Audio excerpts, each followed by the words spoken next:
from a galaxy far, far away. And a bookshelf straight out of the 90s. From Thrawn to Dantooine. And everything in between. This is Legends Look Back.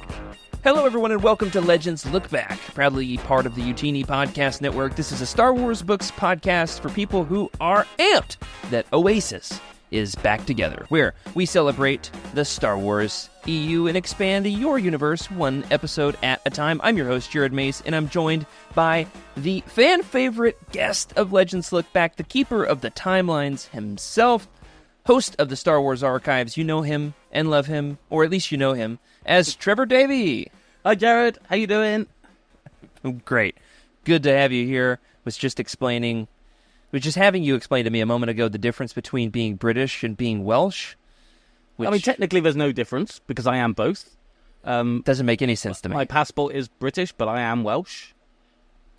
Hey, what's your social security number while you're at it? No, that's an American thing. You don't have one. No, See, we have national insurance numbers. Same thing. Yeah, that sounds boring. God bless America. Well, glad to have you here with us, Trev. Glad to be talking about something that's pretty big in your life. I did want to tell you, though, I was getting a haircut. Audio listeners can't see the haircut. It looks great, though. Don't worry. I was getting a haircut yesterday, and 2 days ago, my hairstylist always asks me how the podcast is going. Oh, nice. And I try to tell her a little bit about what we've been talking about, fun things that are happening in the world of Utini, just a little bit of small talk. And I said, I've got an episode coming up this Saturday with a friend of mine in Wales. And she was like, well, why is he in Wales? And I said, well, that's where he lives. That's where I live. And she was trying to understand. And I said, we met through the podcast. It's like when people try to explain that they met via, like Tinder or virtual dating. Doesn't make any sense to me. I'm too old for that. We are not That's dating, just to clarify for our listeners. Yeah, right. We're not, No. There's no big revelation here. Oh, dig me out of this hole, somebody. I was explaining, that we have forged this friendship from across the pond through Utini, through our love of Star Wars. And how many podcast episodes have we done together at this point? Over, 5 years now, Trev? A good dozen. That many? I would have said 6 to 8. 6 to 8 good ones, but then... Oh, yeah. And 4 that never saw the light of day. Right. Well, I'm happy to continue the friendship and get to talk about something very big in your life. Sorry it's taken us a while to get around to it, and that is, of course, listeners who are tuned into the goings-on of the Star Wars Expanded Universe fandom. You will, of course, know that Mr. Trevor Davey himself has recently authored, published, and released into the universe, for better or for worse, the unauthorized, the definitive Star Wars Legends timeline, an official guide to every legend story ever told by Trevor Davey. Trev, tell us about your timelines, but this is really cool. Oh, man. I mean, what do you want to know? It's been an insane couple of months. Start at the beginning. So, obviously, I've always timelined. I do the Utini timeline. I've always kept my spreadsheets. And, I've told this story on our podcast. I think you might probably told it on your podcast about our experience at Celebration, where we had the booth and, the guys did the panel. And it was just an incredible, heartwarming, validating experience for all of us. It was amazing. And that was for... Oh, well, we did Utini at Celebration. Yeah. And there was that moment where one of the authors of the timelines, upcoming at that point, timelines book came out.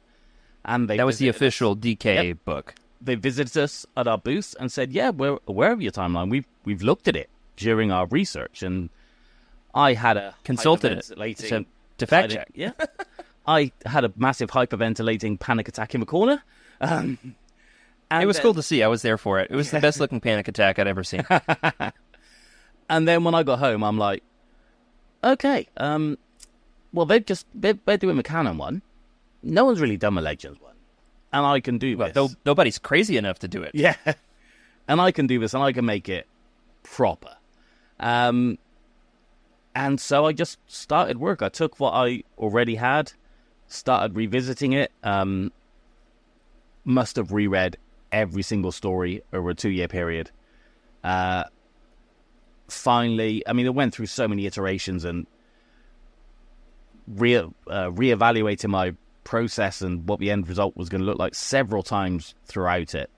And then, I got it to a point. I was happy with it. I'd done the formatting. Our friend Oz had done me an incredible cover. Oz helped on this. I didn't know that. Oz designed the cover. That's all him. With my guidance. And then, so once it was ready, I thought, you know what? There's a couple of people out there who are going to love this book. And I just, released it out into the universe like a Pokemon that you don't want anymore.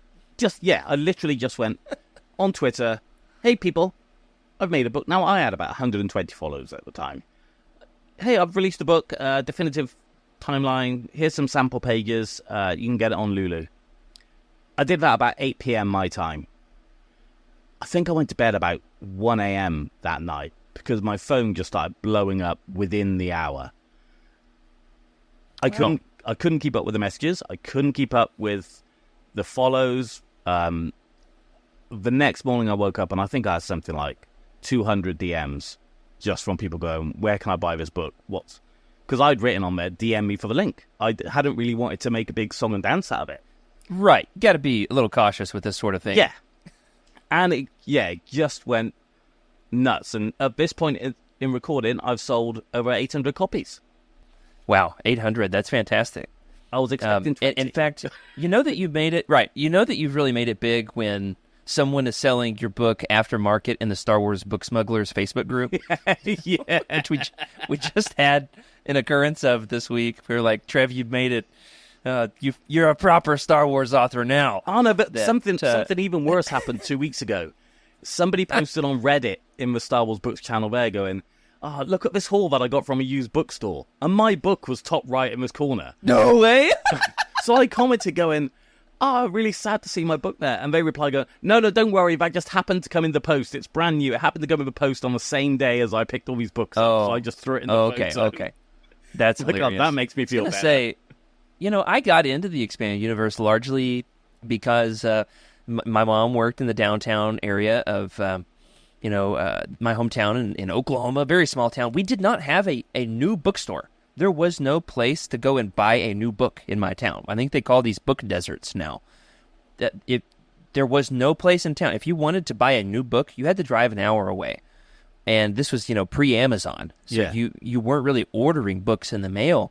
I remember some book series I followed growing up. If I wanted the new releases of them, I'm on dial-up internet trying to search the release date, which is not readily available, finding these things back then. And so then I would mark it on the calendar, star it, tell my parents, this date, we need to drive back to, to the big city, the capital, to buy the book.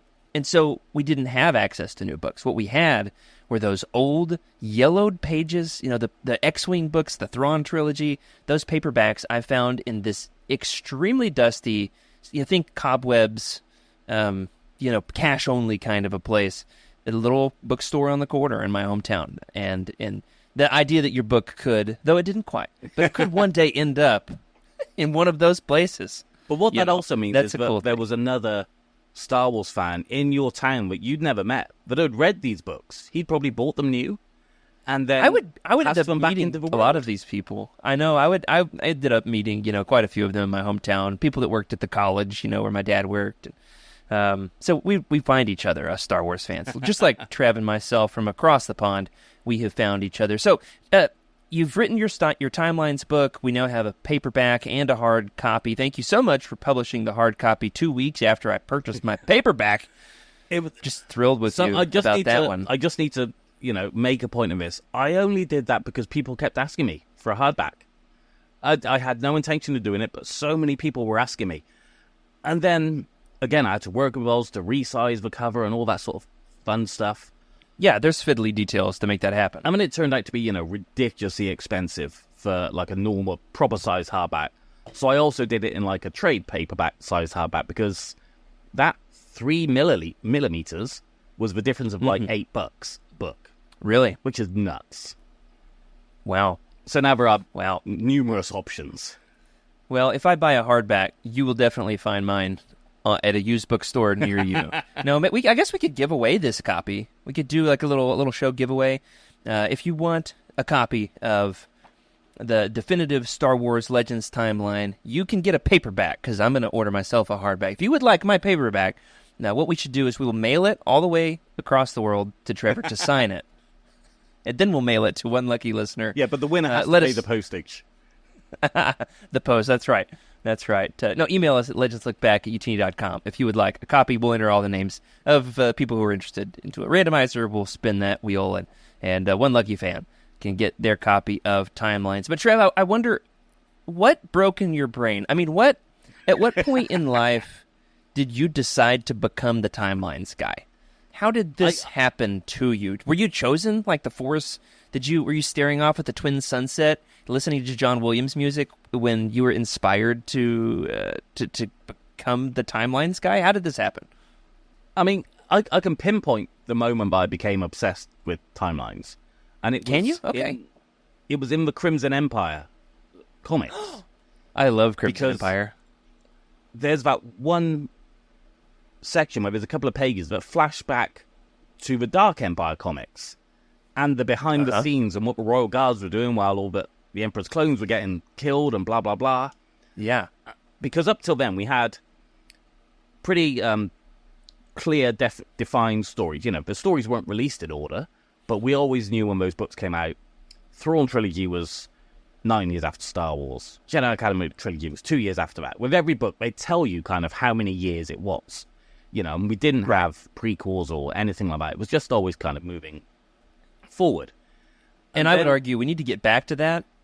I would like to see Star Wars creators pinpoint things a little bit better. Yeah. Yeah, 100%.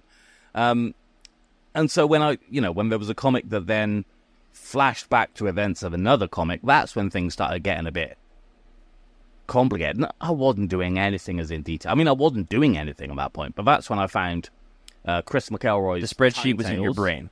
Yes. But Chris McElroy's Time Tales was the first one. And he started... What is this called? So it was Time Tales by Chris McElroy. I don't think it's Time available Tales on the internet anymore. Never heard of this. And this is going back some. And that was the first sort of in-depth online Star Wars timeline. And I remember I got my girlfriend at the time. So I was living in London, so I would have been 25, 26. So we're talking 22 years ago, 23 years ago maybe.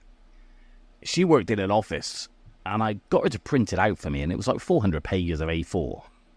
And it was No huge. way. And then he kind of gave up doing it, and then Nathan P. Butler had his Timeline Gold, which, I followed religiously. But mine was always a bit different. Mine was always kind of spreadsheet-based. And then over the last few years, it had grown from being just a list of stories in the year they took place in into breaking chapters down or pages or panels or flashbacks or just going to the level of detail that's generally, like you said, the result of someone with a broken brain. Obsessive. Yes. So this is new. I never knew about this. Time Tales was a fan-made timeline. Chris, you said McElroy, 1996. It then moved in 97 to theforce.net. Yeah. And then was cited in many different Star Wars books. Force Heretic trilogy, Daniel Wallace, they have all referenced this, and so it kind of got you started as well. But you've carried the baton much farther at this point than some of the early pioneers of the timeline's endeavor. And a lot so of those now you've got your own. They always had summaries, so they kind of summarized events so you could read through. But the world is just so unwieldy. You'd need 10 volumes of books if you were going to do that, and you'd probably get sued. So Right, I just stick with titles. It's a glorified spreadsheet, bound into a great volume that you can reference, pull off the shelf, and say, okay, now where do I put this? I especially find it convenient. It's a little big to be doing this, but I did consult the other day. I was trying to reshelve some books and lost track, and once I'd stuck them on the floor, they got out of order. I couldn't remember what books went in what order. I opened this up, wanted to sort them chronologically. No, the issue there is some books have flashbacks and framed narratives and blah. I hate framed narratives, but that you don't, because it gives you more stuff to chart on the timelines. Yeah, I mean, they can become a bit tiring. Oh, I'm sure. Yeah, I'd love to see what you do with Last Shot when you get around to your canon volume one of these days, but that'll be for another day. So there was a lot involved here. This is an endeavor that started for you in the 90s. Got to admit, I'm tempted to stop this podcast and just reread Crimson Empire now that you've referenced it. Man, I freaking love Crimson Empire. It's so good. But then you go about, putting these things in the timeline, making it accessible to people. They now have their own volumes if they're interested in having their own copy, consulting it for their own sick purposes. But let's break this down a little bit more specifically on how you go about charting something on the timeline. So I'm thinking Darth Plagueis. This one's especially tricky. There's so many different little stories that are referenced within Darth Plagueis that had taken place previously, and then you've got some little supplemental things that you go about putting in, your timeline for Darth Plagueis. I'm thinking about looking here on page 66 of my paperback copy. You've got a document that you've cited as The Science of Creating Life, an in-universe document by Daniel Wallace from the Book of the Sith, which was published in 2012. You've placed this after Darth Plagueis chapters 5 through 8, before chapters 9 through 12. How do you go about deciding this goes between chapter 8 and chapter 9 of Darth Plagueis? And then how do you find these obscure little pieces of Star Wars minutiae, such as the science of creating life? So, if I'm recalling correctly, and bearing in mind, I've forgotten as much as I've ever learned about Star Wars at this point. That's why you have a book. Yeah. You write these things down and move on. So I believe, in the Book of the Sith, that's an in-universe book of various teachings and workings. I believe that is written by Plagueis rather than Sidious. And there would have been a note by Sidious that helped to place it, or there might have been a reference in one of those chapters to the kind of experiments that he's then discussing. Okay. So you have to look for whatever links that you can to give it a place. And I'll tell you a secret, Jared. This is just between me and you. Don't ever repeat this to anybody. It's not like we're recording a podcast. Right. Sometimes you just guess. But it's your best educated guess, yes. And it's an extremely specific guess. And sometimes you'll have a piece that gives you nothing at all. So you just look at what else is going on in any given era and go, you know what, that makes sense, and I'll put it there because of X, Y, and Z. Which is why I've got all the footnotes. There's nearly 1,500 footnotes that give you an idea. If I felt I had to justify something, then it will be there. And so you can jump between the timeline and the footnotes to kind of give you a bit more reason. And I also wanted to give... The footnotes are impressive. They really are impressive. I wanted to give the book something, but it wasn't just a list. Right. Yeah, I love the explanations. I actually love, maybe this is the theologian in me, but, having gotten a master's degree, where we were taught, first day of upper-level class that I had, I remember a professor quizzed us about, it was a seminar class, everyone is being questioned, and you're dialoguing in class to demonstrate your knowledge of the material, and he asked me a question point blank right at the beginning of class, first day of class, and I didn't know. And he said, well, did you read the footnotes? I said, no. You're lucky that I read the material in the first place. And you've the never skipped chapters. a footnote since. I have not. No, absolutely not. You're 100% right.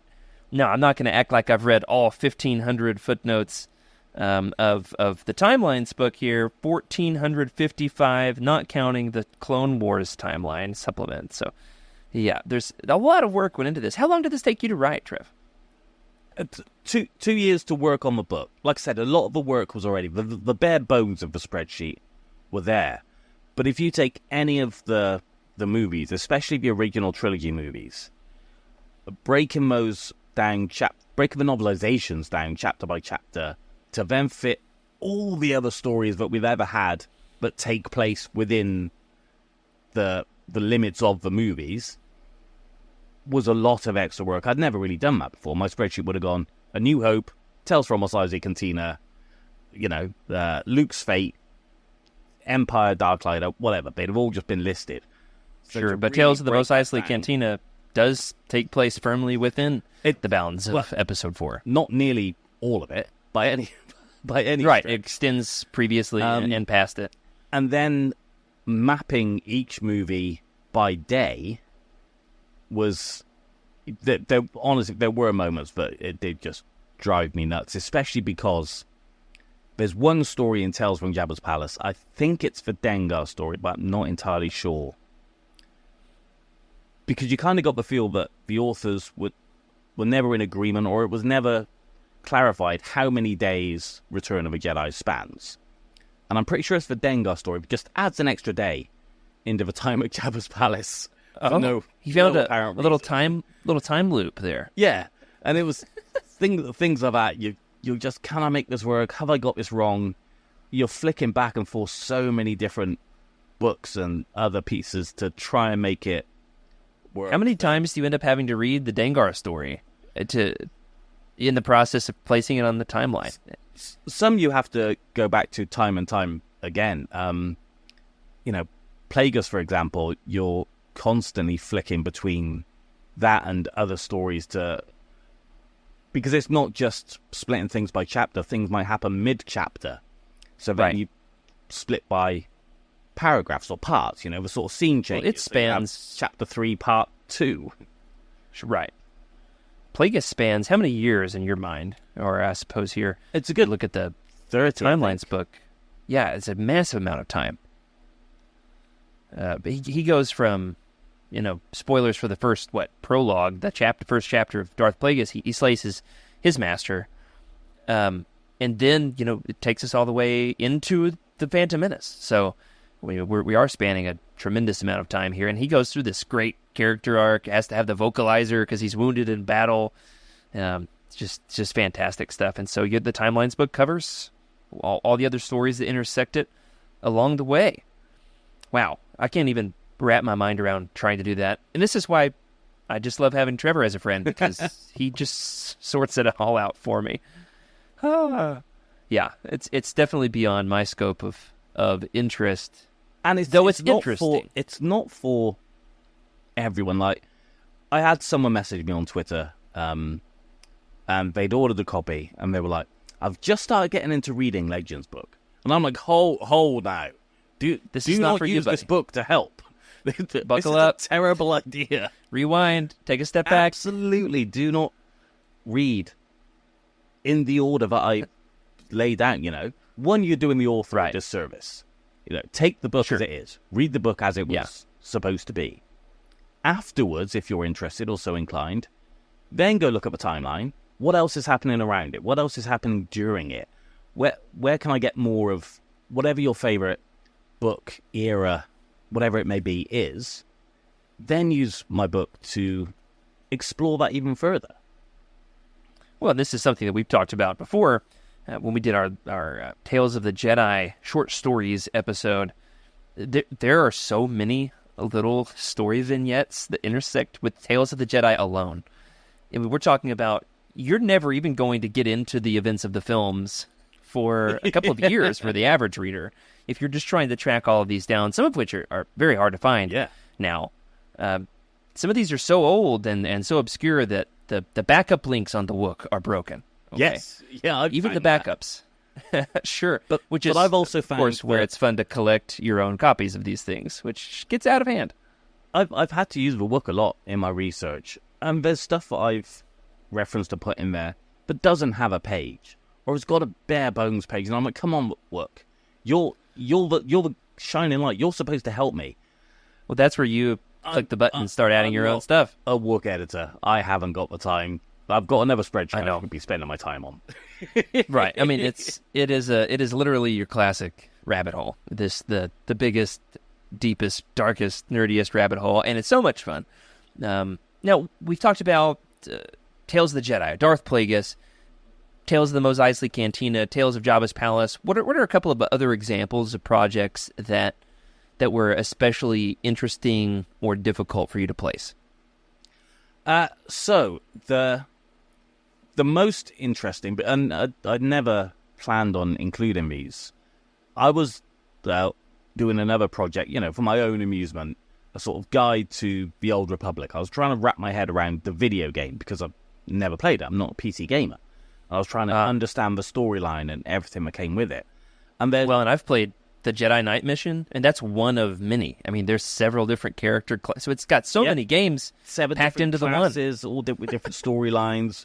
But again, all take different, some of those class storylines last a year, some last 3 years. It's right. They take different creative liberties with the timeline. Yeah.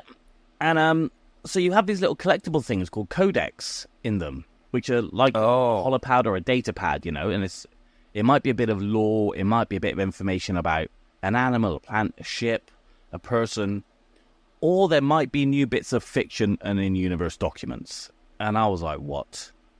Okay, in-universe documents, I can leave that. It would have irked me to leave it. But when you've got brand new vignettes or first-person recollections in these codexes, right? Well, that needs to be on the timeline. That's the thing. Needs to go on the timeline. And then you're Googling or using the works to find out the character's name. So, well, what is this referencing? Is it something that's in the game, or just because they found the codex, it could be referencing something hundreds of years ago? Or there's one that doesn't necessarily help you place it on the timeline. Exactly. There's one about some weird droids and some sort of droid war. Let me quickly... I will find this in the middle of... while I'm talking about it. History of Ayakath. And there's like 5 or 6 entries that spans tens of thousands of years. Oh, no. But it's vague enough that somebody has to go, okay, well, I can read that sentence as saying, okay, there's 5,000 years passed between entries 2 and 3, for example. And honestly, that took me so long, because there's hundreds of these damn codex. There's just so many. Oh, sure. You're right. I never even tried to collect them during the game. Well, there's a website that has them all listed. Okay. But I had to go through them all. I had to find out which ones I was including, which ones I wasn't. And then try and place them, try and make it work. It's got to be especially difficult if you don't know who the characters are, if you haven't played the game. So the Old Republic section of this Timelines book is, even if you've only read a couple of the novels, even if you played the game, there's so much Old Republic content. It's madness. Well, I'd have to look at the footnotes alone just to begin to grasp how much work went into the Old Republic area. And there's a lot here. Definitely a lot that went into that. So the Old Republic was especially challenging. Now, how did you handle the Clone Wars multimedia project? So this is difficult because for the casual listener that doesn't know, there was an existing established Clone Wars timeline. Yes. That was the Clone Wars multimedia project, which is spanning the Cartoon Network Genndy Tartakovsky series, and then the Dark Horse comics, and a couple of some adult novels that are written along the way, which is then overhauled but not entirely disregarded at every turn by the Dave Filoni TV show. Yes. So how do you reconcile these things, Trev? This is a very, very controversial topic. And I've done it in the only way that I make sense. I mean, years and years ago, before Disney bought Star Wars, when this started happening, when the cartoon came out, when it became clear that Anakin's now got an apprentice that no one's ever mentioned, she'd never been mentioned in the entire history of the Star Wars publishing, but now he's got an apprentice. And we were kind of told by the people at Lucasfilm and the book, people like Pablo Hidalgo and Leyland Chi, we'll make this make sense. Don't you worry. We got it. Yeah, they never did. You can't. I mean, it's revisionist history. Because you didn't just have the TV show. You had a million pieces of extra media, comics, short stories, books that tied into the TV show. There's no way that you could have all of that. You couldn't rejig the existing Clone Wars multimedia project, which like people tried to do. Okay, well, if they tried jig and that month that way, you can. It's easier to just excise the whole thing. We know the cartoon ended up being canon. Right. So I just removed it completely. However, there's still a lot of that is Legends, because they only took the TV show. They didn't take all the comics books with Ahsoka in. They just took the TV show. So you've got this third timeline of the Clone Wars that exists outside of Legends, but isn't canon, even though the first 5 seasons of the TV show exist in Legends and canon. Have you watched the Loki TV show on Disney Plus? It seems to me like we're getting deep into the multiverse here of the sacred timelines, and there's a deviation from the sacred timeline, and we're now on there's this strand that exists separate and apart, but it's connected to both, but not quite. And it's so weird. But I need somebody to come prune me, please. One of the last entries on the split Clone Wars timeline is Darth Maul, son of Dathomir. Right. Which has also been the one story that is now considered canon from the Legends continuity. With cover art by legendary Star Wars comics cover artist Dave Dorman, who I'm just a gigantic fan of. I just Crimson discovered Empire. the other day that he did a lot of Crimson Empire. Absolutely. Right. Yeah. So that one is also kind of caught along the seam there, a seam story, if you will. And so this is the kind of stuff that keeps Trevor up at night. Yes. So you ended up with this resultant extra, what do you call it, a supplement? The Clone Wars, what's your title for it? At the end of the book, Clone Wars timeline. The Clone Wars timeline. So this is, for you, a Legends timeline that covers what exactly? Or is it just Clone Wars Multimedia Project? Is it No, TV so the episodes Clone Wars and the Multimedia short Project stories? is the main timeline. Okay. The separate Clone Wars timeline is the TV show related media. So the first five seasons of a TV show and everything, basically anything that had Ahsoka in. Oh, love this. You've got one of my favorite Star Wars books of all time, Clone Wars Wild Space by Karen Miller. It's the second entry in the Clone Wars timeline. After Attack of the Clones, the adult novelization, Chapter 24, we get the first 3 chapters of Wild Space, and then the epilogue of Attack of the Clones, and then Season 2, Episode 16, Cat and Mouse, skipping down a few more before... How many more pages do I have to flip before we get back to Clone Wars Wild Space? This is ridiculous. There There must be something in there that says, 4 months later. Okay. Wow, that's great. I love the detail that went into that, and need to take a closer look at some of these entries. But Trev, before we get into a little bit of New Jedi Order, I want to go deeper in on the New Jedi Order, which is our topic for the year on Legends Look Back. I do want to ask, how has fan reception of your Timelines book surprised you? You said you were expecting 20 copies, and then your phone was blowing up. Now 800 copies later, what's the feeling? It has been absolutely nuts. I'm not going to lie, things have slowed down now, which is completely what I expected. I Sure, didn't you expect a wave. What we had. But, Christmas is coming, folks. If you've got a Star Wars fan in your life, now's the time. Yeah, in particular, the fan with the guy that's always pushing up his glasses on the brim of his nose, that's the person to get this book for. I'm just teasing, Trev. I'm just teasing. I'm that guy. I've got the book. I've been invited onto a couple of podcasts to talk about it now. People have been messaging me. I just still get, I had a notification on Reddit today. Something popped up going, I've just had the book, really impressed with your work. It's cool. It's been great. I did have one-star review on Amazon, which I was very disappointed in, where the guy basically said... that's how you know you made it. He basically said, it's just a glorified spreadsheet. It's just a list of books. Well, I'm not shy about that. I'm quite clear that that's what it is, With a very good appendix of footnotes. And I'm legally not allowed to infringe on copyright. This is very important. Right. Yeah, you're listing the names of the stories and explaining the why chapters. I think they happen in a certain order. So it's discussion and analysis about Star Wars stories.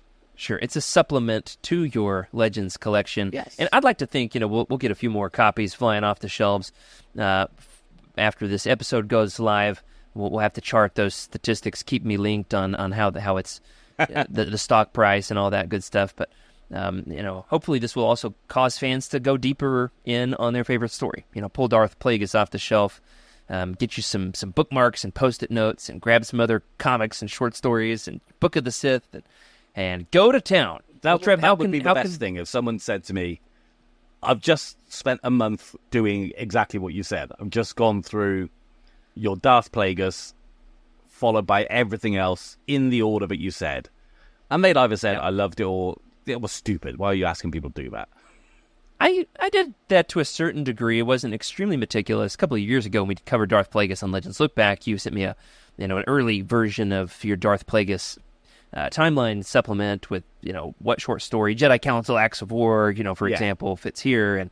And, what's the one with the Yinchori crisis? Yeah, that's we're about to War, to get deep in the weeds. Oh, I referenced the same thing twice. I love that. So, followed along for a little while until Legends Look Back's demands on my time, caused me to pick up a different book. But, Trev, how can folks get a copy if they want to go deeper in on the Star Wars Legends timeline? So it is on Amazon. You just have to search for Definitive Star Wars Legends Timeline. It is available in all markets. I know that because literally just last night I started receiving my first sort of Amazon revenue reports because they're 2 months behind. I've only had the reports. I haven't had any money, but, apparently I've earned 6,900 Japanese yen. They don't give you a conversion rate, so I have no idea how much that means. Right. They send you a different report for every Amazon market. Wow. 80 Canadian dollars? I don't know how much that is. Yeah, I know they're inflated from U.S. prices, but what are pounds? Is that currency? I mean, pounds I couldn't tell is the standard by which everything else is measured. You should know that, Jack. Oh, come on. So pick up your copy of the unauthorized, definitive Star Wars Legends Timeline, an unofficial guide to every Legends story ever told by Trevor Davey. Check out the great pull quote on the back that I wrote from the toilet. That I wrote from my desk at the office. Yes, you are Trevor's on the back of the book, aren't you?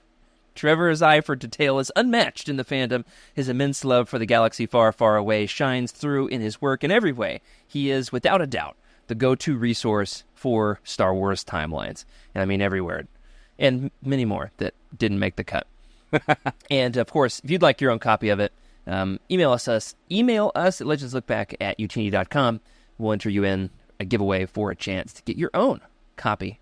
But Trev, before we wind up today, we've been talking about the new Jedi Order on Legends Look Back. We've been going deep into the series. We are now about halfway through reading Dark Journey. That's the pink one.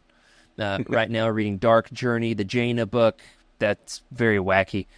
Oh, my goodness. But what's your opinion on the new Jedi Order? This is something you and I have talked about a lot behind the scenes, but I don't think ever on a podcast. I love it. I think it's the most ambitious thing that Star Wars storytelling has ever done. I'm not even sure. Maybe outside of the High Republic, to be fair. The High Republic is possibly more ambitious just in its spreading across mediums. But in the 90s... that back. Get off this podcast. Go do a canon podcast. In the 90s, it was the most ambitious thing they'd ever done. Well, I mean, when did Vector Prime come out? 99. So it's technically 90s. Yeah. For the one book that came out in the 90s. We'll allow it. And, it was massive. And the books are great. Love them. Some I love more than others. I think there's exactly 3, I would say, average books. In a 19-book series, that's pretty damn good. So, yeah, I have no bad words to say about the new Jedi Order. And it also has one of my favorite Star Wars books of all time in Traitor. Force Heretic 2, Refugee? Now, the Force Heretic... So I did a reread. I finished my reread about 6 months ago, and it took me... Shots fired at Force Heretic. It took me 2 years, and I wasn't looking forward to Force Heretic. I just remembered them being dry and boring. Honestly, it was a highlight to me. I think they're absolutely great. I don't even know why they've got the reputation they do. Because a lot of people seem to share your view. But a lot of people are also, like me, have the correct view that they are... Oh. they are maligned for no good reason. Wow. Well, we'll have to have you on the show when we get around to the roundtables for all three of those. We're gonna do them in one episode because I'm not gonna spend 3 episodes on those books. No, it will take you a year to read them, and then we'll get it all out in one episode. Yeah, and we'll have to have some fierce debate there. But before we get to Force Heretic, we're going to have you do your classic Trevor thing on us here and give our listeners some homework. If let's say a fan is following along with Legends Look Back's New Jedi Order coverage and has read New Jedi Order once, twice, 3, 5 times, and they're just listening to our coverage, but let's say they want to go deeper and they want to check out some New Jedi Order adjacent material that they've never checked out before. What would be your recommendations? And let's do these in timeline order only. Okay, so, I mean, you had Caleb on talking about the comics, which was great. And, I don't think there's an Invasion comics podcast in history that's ever tackled the entire New Jedi Order. So you guys are doing some groundbreaking stuff here. But that's right. It might kill us, but yes, we're doing some groundbreaking work. But if you're going to do it, you need to do it whole hog, which is why we're doing the short stories as well. So, dear listener, if you're really going to commit to doing the New Jedi Order, then you need to do everything, because there's a ton of short stories, and a lot of these were released as proper digital ebooks at the time. So these aren't throwaway. They were part of the release. They were part of what's the word I'm looking for? The initiative. The rollout. You think about the fact that the book is the series is 19 adult novels long. I think for many fans that's enough. But if you've read them before and you want to find some pieces, let's say Legends has been set in stone now for 10 years, and some of us are clamoring for new Legends material. Well, don't go looking for new Legends material and pestering the creatives on social media or buying billboards. Just go and find some stuff you've never read before. I guarantee you there's something out there. Here's a handful that I bet some folks have never checked out. First one is Boba Fett, A Practical Man. This one is the only one of these I've read before. I think it's fantastic. It's by Karen Travis. And this is, what would we call this, a novella? What would you call this? It's not just a short story. It's fairly long. That was long. And this is the outlier to what we were just saying, in that this was released after the New Jedi Order had finished. I think this was released halfway through Legacy of the Force. Okay, right. This was in 2006. So it kind of bridged that gap in the narrative with Boba Fett's story. Yeah, and it was being Karen Travis, so it's her, what essentially became her interpretation of Mandalorian culture. Sure, you'll either love it or hate it. She's extremely controversial among the fandom. Versus what we got in the Clone Wars, which is another reason for, splitting those timelines or whatever. But, yeah, and it tells us what the Mandos were doing at the start of the war. At one point they were working with Nominor and negotiating, and he was trying to hire them to work on the Yuuzhan Vong's behalf, and then they kind of got the measure of the Vong, and it's some really, really good stuff. I would describe it as revisionist history into it was actually Boba Fett who won the Yuuzhan Vong War. Yes. All along. But do you remember when Vector Prime came out? There was a whole conspiracy that the mayor of what's that planet? Cernpidal? Cernpidal, right? Yeah. And the mayor is never named. And everyone was convinced that the mayor was Boba Fett. No, I was not tapped into that was a big thing on the Jedi Council forums of theForce.net back in the day. No, I was collecting the paperbacks of the New Jedi Order as they came out, but I was a little young. So I was still reading like Young Jedi Knights, Jedi Apprentice, those kinds of middle grade books, and then like some classic Legends tentpoles, the X-Wing, the Thrawns, the Jedi Apprentices of the time, and I didn't tackle New Jedi Order in full until I was in college. Oh, okay. And still remember the night when I got to the big thing that happens in Vector Prime. I got physically ill, violently ill. It triggered something deep within me. I mean, it was a guttural reaction to me. Just what powerful storytelling. Very powerful storytelling. So check out Boba Fett, A Practical Man by Karen Travis. What else, Trev? So the other one I want to mention, simply because I'm quite disappointed you didn't mention this on your show with Caleb, and because we've just talked about Chewbacca, is you've got the Chewbacca comics. You don't know what you don't know, Trev. I've not read them. You've not read them? No. Oh, I've not read every Legends comic. I've read every Legends adult novel. So the comics, I know about half of them. So it's after Chewie dies. It's shortly after Vector Prime. There's 3PO going around to all the main characters, asking for their recollections, their memories of Chewie. And then you see lots of flashbacks of Chewie earlier in his life. And it's a eulogy, so good. if you will. Yeah, that's basically what it is. It's so good.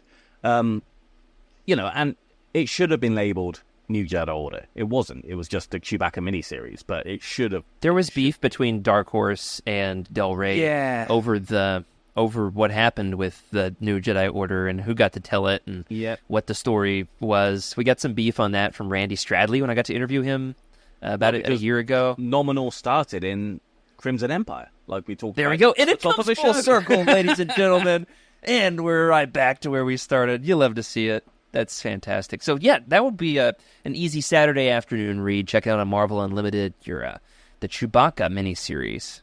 There was also... Not even on my list, Trev. There was also another comic short story in Star Wars Tales number 18 by Hayden Blackman, who's written a ton of Star Wars stuff. Oh, Revenants. That's another Mando-based story.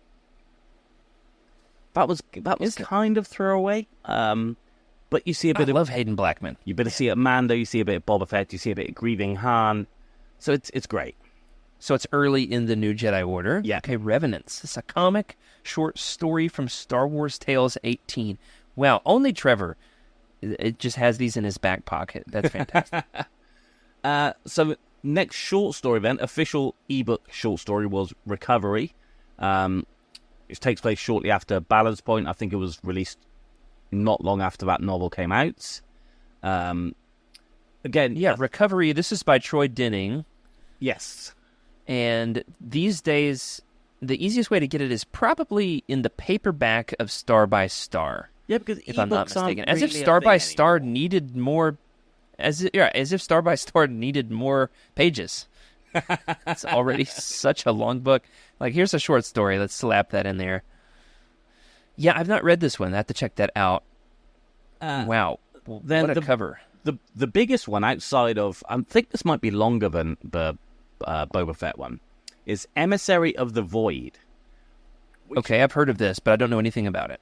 So it ties into the events of the galaxy during the Edge of Victory second book, Rebirth, because we're getting there. It directly ties into the Battle of Yagd-Dul that takes place in that.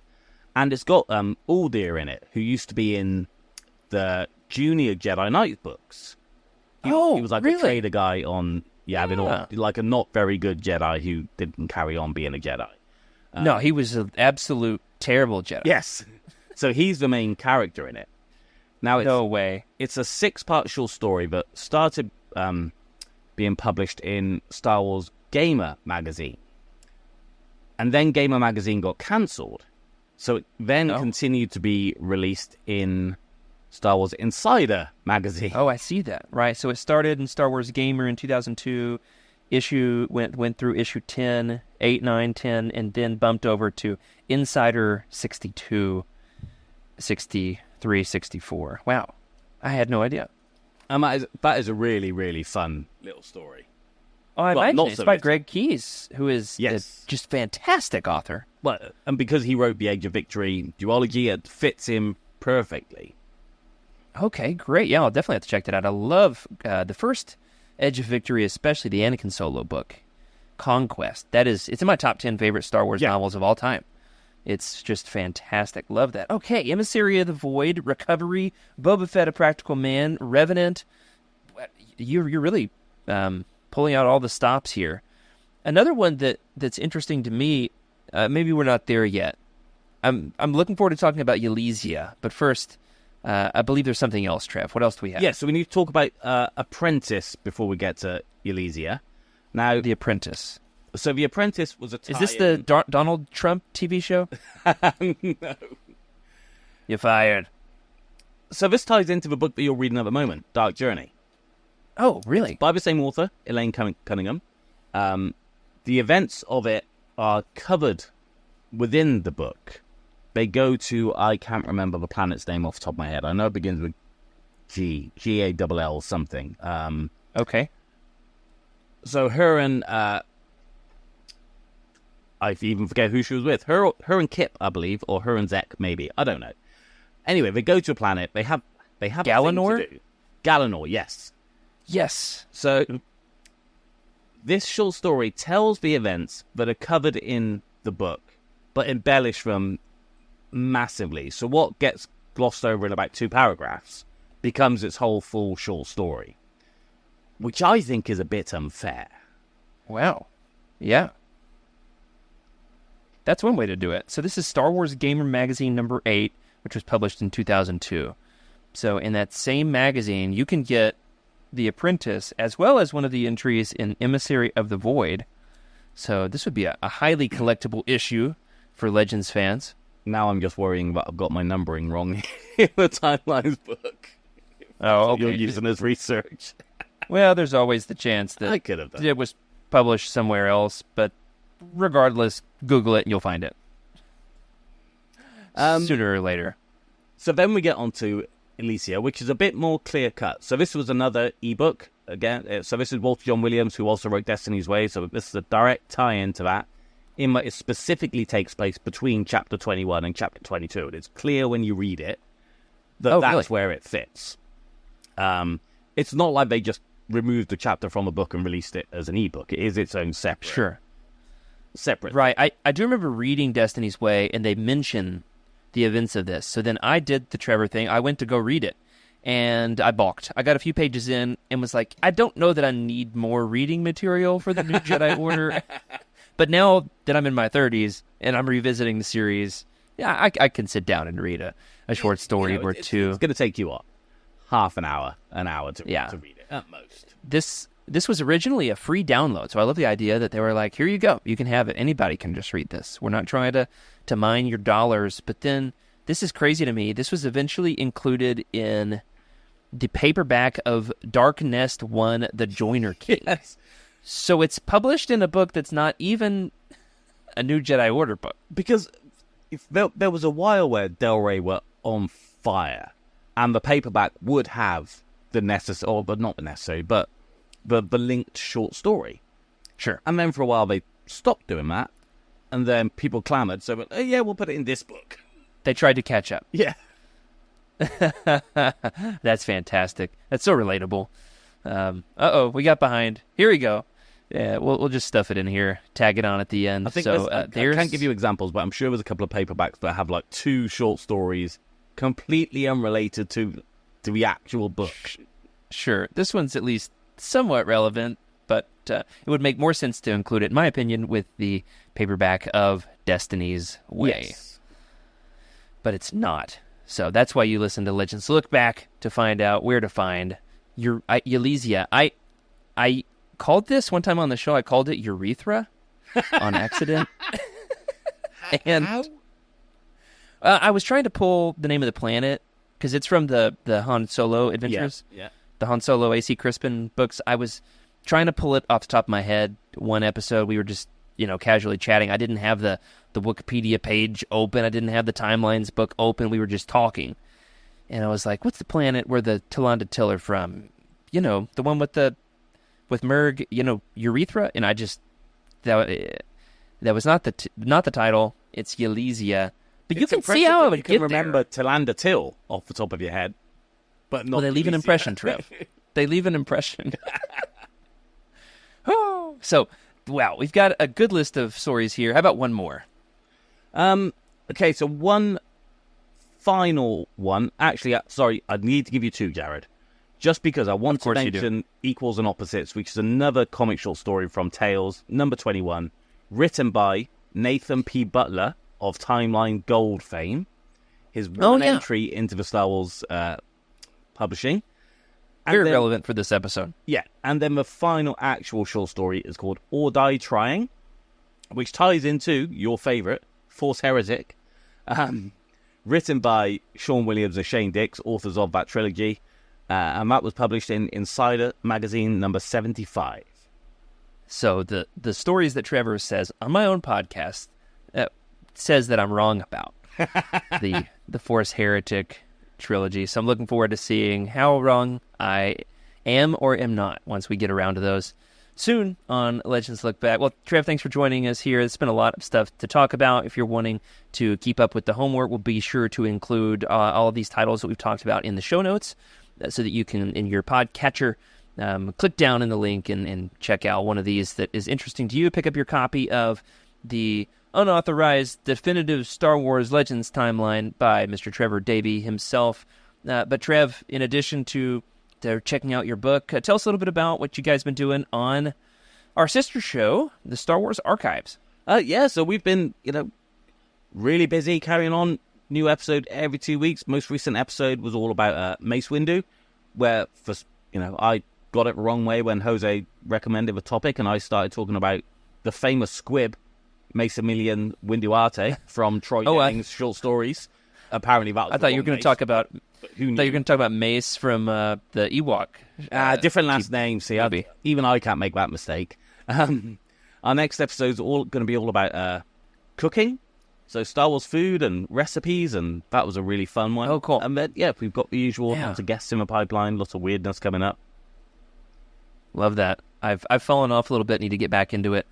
I hate to admit. Something was wrong with my podcatcher, and the episodes weren't downloading, and now they are. I saw one had just dropped the other day. So I have to check that out on my next road trip, which you can check that out as well, along with all the other shows in the lineup of the Utini Network, including the Cosmic Force, the Utini Show, the Utini Canon Book Club as well. Let's give a special thank you to our proud members of the United on Patreon, in particular Brian Dooley, Carl Sander, and Michael Fry on the High Council, as well as James T., Ashley Ingalls, and Colton Fife at the Captain tier. Thank you for your amazing support. You can catch us every other Tuesday night and check us out, of course, in your favorite pod-catching app of choice, and sub to the channel, leave us a review in your podcast platform of choice as well. Helps other folks find the show. If you'd like your thoughts read on the show, you can email us at legendslookback@utini.com. We're on Twitter at legendslookback, and Trevor on Twitter as well. I'm at Davey Todd on Twitter and pretty much everywhere else. At Davey Todd. Okay, let's keep the party going. Hop on over in Discord. We're continuing the conversation with other Utinians about this week's episode in the hashtag Legends Books channel. That's it for us. Keep exploring, keep sharing. Let's keep on expanding the universe together. May the Force be with you. This is a Utini broadcast.